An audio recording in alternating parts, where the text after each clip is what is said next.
Halo Sobat Taspen, kembali lagi bersama saya Devika dalam acara Taspen Talk. Sobat Taspen, kita bersama dengan SVP Sumber Daya Manusia, yaitu Bapak Sidik. Pagi. Pak, ini kan hari spesial nih Pak, karena saya mengucapkan terima kasih Bapak bisa hadir di sini untuk ikut program Taspen Talk. Sama-sama, mantap. Dari tim mengucapkan terima kasih sebelumnya. Dan pembahasan hari ini Pak, kita mau bahas seputar rekrutmen di tahun 2020. Pas lagi hot-hotnya ini. Iya, ini lagi hot-hotnya, hot issue yang positif tapi ya Pak ya. Nah Pak, kalau ngomongin rekrutmen nih ya, di Taspen sendiri ini tujuannya diadakan rekrutmen itu apa sih Pak sebenarnya? Wah, ini menarik ini. Jadi Mbak Vika. Ya, gimana Pak? Saat ini ya, jumlah karyawan kita 1.591 kondisi. Baik. Nah ini ke depan ya, sampai dengan 2027 para senior itu akan pensiun. Saat ini komposisi dari karyawan milenial dengan yang senior itu 60 adalah milenial, 40 adalah senior. Kolonial. Ya, kan namanya kolonial gitu ya. Senior Pak berarti ya? Iya, senior. Nah, Bapak kan masih golongan milenial tapi Pak. oh, Masih lo panjang perjalanan. untuk milenial tapi kok penampakannya sudah berbeda. Jadi begini, tahun ini ya karyawan yang akan pensiun 153. Wow. Tahun besok paling banyak 173. Dan tahun 2002 156. Nah, kita bayangin jumlah karyawan saat ini ada 1.591 dikurangi 480, tinggal berapa? Ya. Nah, saat ini adalah momen pas bagaimana kita melakukan rekrutmen. Ini kita peruntukkan sampai dengan tahun 2022. Jadi kalau ada sobat Taspen yang bertanya, kapan lagi udah buka? Insya Allah di tahun 2022 untuk pengisian 2023. Dan ini jumlahnya cukup besar loh. Oh ya Pak, boleh Ya. disebutkan Pak atau rahasia kita aja nih? Nah, jumlahnya cukup besar, yang jelas di atas. Besar saja Pak. Iya, ya, dan rekrut kali ini sangat bervariatif dibandingkan rekrut sebelumnya. Oke, mungkin nanti variatif itu berarti lebih ke jabatan, bukan jabatan ya Pak, bilangnya Formasinya maupun kriterianya. Oke. Kriteria apa aja yang bisa masuk atau mendaftar di rekrutmen Taspen. Baik.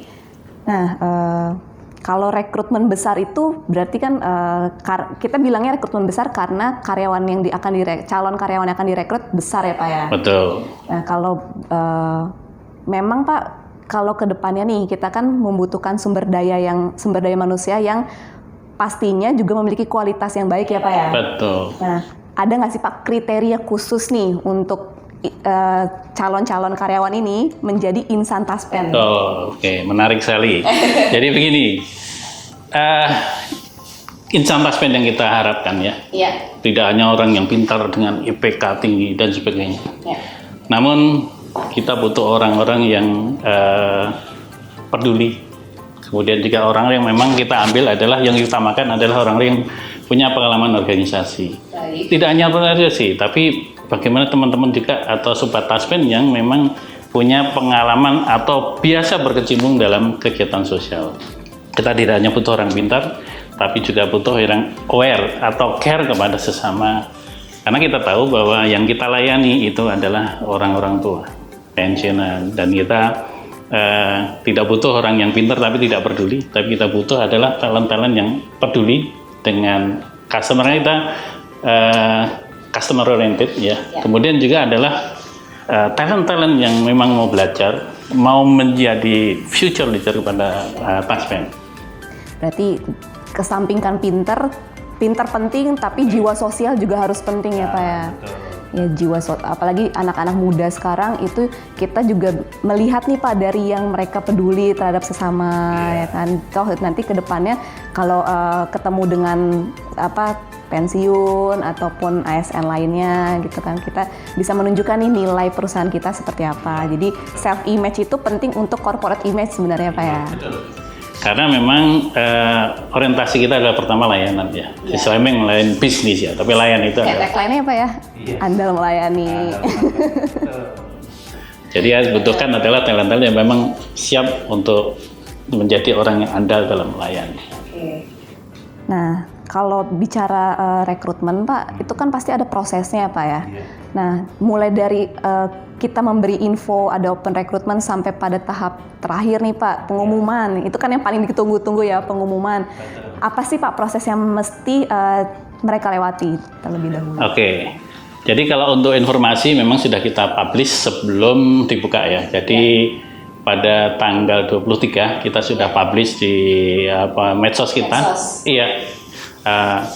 Kita akan siap merekrut untuk mulai tanggal 25 sampai dengan 9. Hari ini adalah hari terakhir untuk register. Jadi bagi sobat Taspen yang masih ragu-ragu atau masih belum siap untuk mendaftar, kami tunggu sampai dengan malam ini jam 23.59. Siap. Sudah siapkah menjadi bagian dari Insan Taspen? Ya.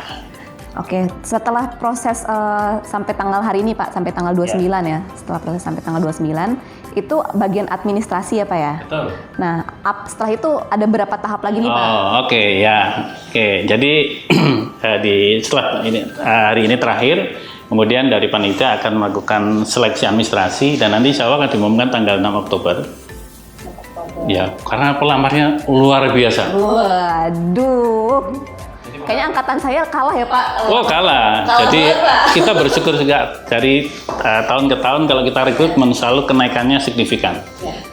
Ya. Jadi sekarang udah pokoknya SBMPTN kalah deh. Jadi menantang sekali Pak. Kalau saya mah suka yang menantang-menantang kayak gini Pak. Betul. Nah nanti tanggal 6 Oktober diumumkan. Kemudian nanti tanggal 7 ada tes selanjutnya.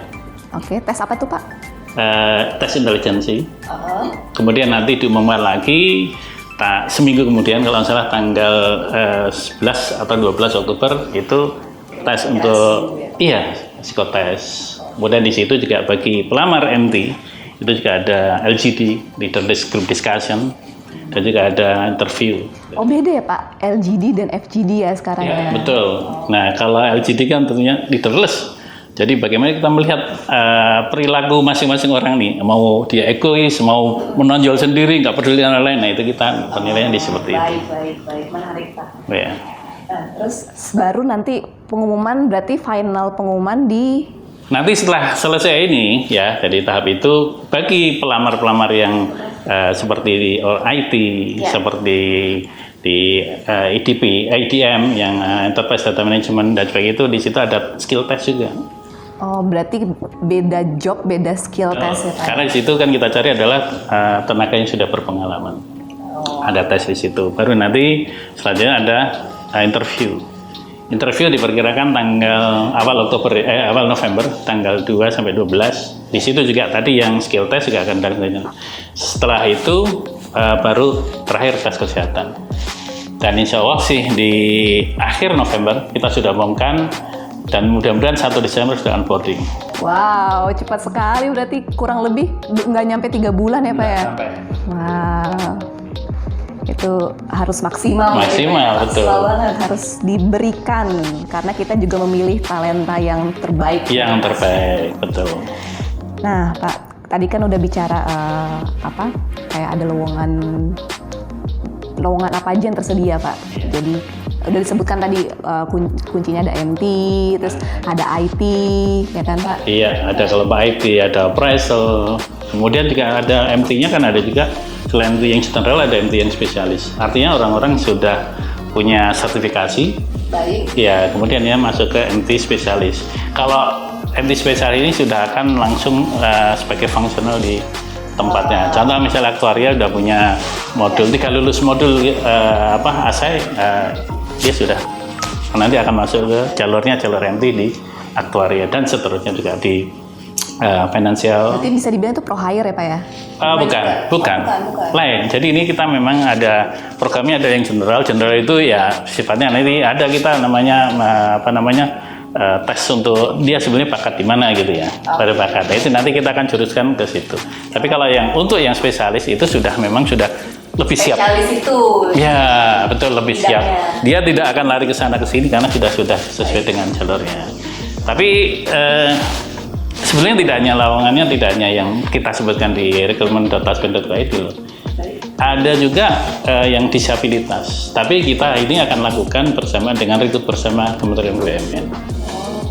Ya, kita juga memberikan ruang juga kepada para disabilitas untuk join juga di perusahaan. Berarti memang benar ya, Taspen itu nyari memang yang jiwa sosialnya tinggi, akademiknya baik ya. Kita tidak memandang. Iya, tidak hanya akademik aja, tapi ya tadi sampaikan. Wah, keren banget Taspen Pak, mantap deh pokoknya. Nah, berarti total lowongan itu ada berapa Pak? Total yang maksud saya jobnya ya, bukan pelamarnya. Kalau yang kita publish di website itu ada 21. Tapi sebetulnya ada satu lagi selain yang tadi disabilitas. Ya. Masih ada satu lagi. Rahasia tapi Pak. MT internal. Oh. Ya, tentunya itu tidak kita publish kepada website ini karena hanya rekrutmen internal. Apa itu internal? Bagi insan Taspen yang waktu masuk itu lewat jalur non MT non manajemen itu diberi kesempatan untuk ikut MT tapi dari internal. Nah, jadi berarti jenjang karir ya, betul, Pak? ini akselerasi. Jadi lebih menarik pada karyawan Taspen untuk jalur karirnya. Seperti itu. Jadi Taspen itu memberikan kesempatan kerja yang sama ya Pak ya? Betul. Jadi nanti mungkin bagi sobat Taspen yang mungkin merasa IPK saya memenuhi syarat dan sebagainya, tapi kok TOEFL saya belum masuk nih. Jangan khawatir, nanti silahkan aja daftar lewat jalur staff. Ya, ada staff back office, silakan, atau staff admin, silakan. Tidak usah khawatir, nanti ada kesempatan bagi sobat Taspen untuk setelah diterima di Taspen, kesempatan untuk ikut jalur MT internal atau juga jalur akselerasi yang itu merupakan program percepatan juga bagi insan Taspen. Menarik sekali Pak, saya dengarnya sampai tercengang loh Pak. Ya Taspen itu peduli sekali memang ya sama karyawannya. Saya pun merasakan seperti itu juga Pak. Baik Pak, pertanyaan berikutnya nih. Ini nggak apa-apa ya Pak ya? Saya tanya terus nih Pak.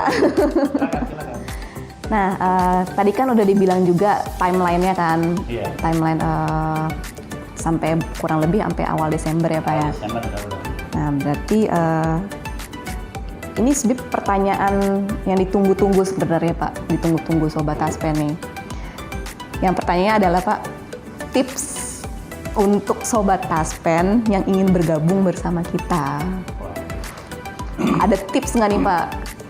Dari seorang Bapak Sidik. Oke. Ya, tentunya tipsnya harus disesuaikan juga dengan apa yang ada di dalam Sobat Taspen lakukan. Contoh misalnya, ya tadi seperti kami sudah saya singgung sedikit. Pak, IPK memenuhi syarat. Ya, kemudian memenuhi syarat, standar semua seperti contoh seperti tadi. TOEFL saya kok kurang. Ya, tidak apa-apa, silakan. Kalau memang Sobat Taspen memang minat untuk join pada Taspen, silakan nanti lewat jalur staff. Ya, dan tentunya juga bagi rekan-rekan atau Sobat Taspen yang masih ragu-ragu mengenai gimana sih Taspen gitu ya. Itu silahkan join, karena tadi mungkin beberapa informasi sudah sampaikan. Peluang pengembangan karir itu sangat terbuka di Taspen. Jangan khawatir juga bahwa di Taspen itu ada jalur yang namanya kesempatan untuk ikut program beasiswa. Ya, jadi setelah masuk Taspen bukan hanya kerja, tapi kesempatan untuk pengembangan talenta itu sangat kita perhatikan, ya. Dan tentunya seperti tadi di awal saya sampaikan, 40% dalam waktu 4 tahun yang akan datang itu akan pensiun. Siapa lagi kalau bukan para Sobat Taspen yang akan menggantikan posisi menjadi leader di Taspen. Menarik sekali ya saran dari SVP SDM kita. Baik Sobat Taspen, itu dia pembicaraan menarik dengan Pak Sidik. Sobat Taspen, terus tonton setiap episode Taspen Talk agar Sobat Taspen terus terinformasi berita tentang Taspen yang terupdate. Jangan lupa juga untuk follow Instagram kita di Taspen Kita dan klik lonceng kamu di bawah sini sebelah subscribe. Oke, terus tonton dan see you next episode. Bye-bye.